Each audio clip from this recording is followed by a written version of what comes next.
So remember where we are coming from. We have seen the sparse set implementation.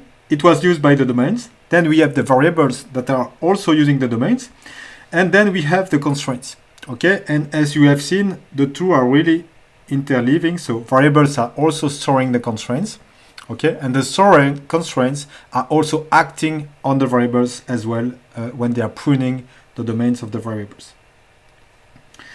So a constraint is an API that has two methods, two main methods, the post method and the propagate method.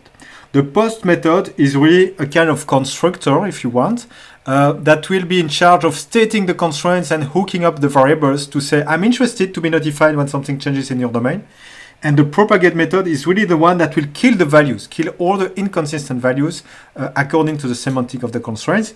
So if you remember, we have seen the difference, x different from y case, and when x becomes bound to a single value, you might need to remove this value from the domain of the other variable. And we will see an example of this.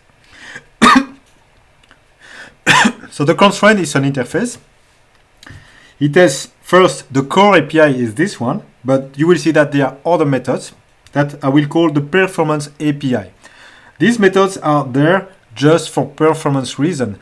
For instance, you don't want a variable to be scheduled twice inside the propagation queue during the fixed point algorithm, and this is why we need this kind of method.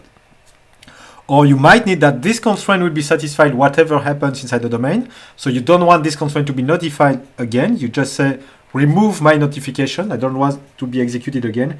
And this is what you can do with set active or set inactive methods. Okay, but this is a little bit less important. This is more for performance reasons that we use these methods.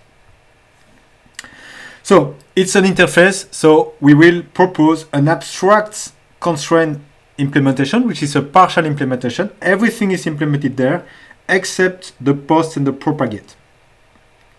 But by default, all the performance API is implemented for you. You don't need to worry about that. All you need to implement is post and propagate. But the state manager and the performance API is already implemented. So if you want to implement a new constraint, just extend this abstract constraint, okay, so that you only have to worry about the post and the propagate method. Okay, so x different from y plus c. In the post method, you just need to hook up the constraint. So we want to hook up this constraint that we are currently implementing to the changes, the bind changes on x and y. And when this happens, it means that propagate will be notified. And so you are sure that when propagate is executed, you know that either x is bound to a single value or y is bound to a single value. If this is the case that y is bound, you can safely remove from the domain of x the value that it has plus c. Okay, and we know that there is a single value since y is bound. Okay, so minimum is equal to the maximum is the single value. Otherwise, when x is bound, you can remove from y x minus c. And since once one of the two is removed, you can deactivate this constraint to say that you don't want it to be notified again. This is more for performance reason that you do that, okay?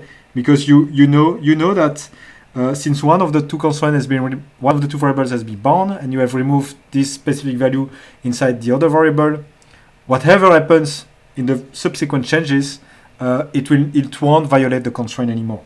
Okay, and this is why we deactivate the constraint.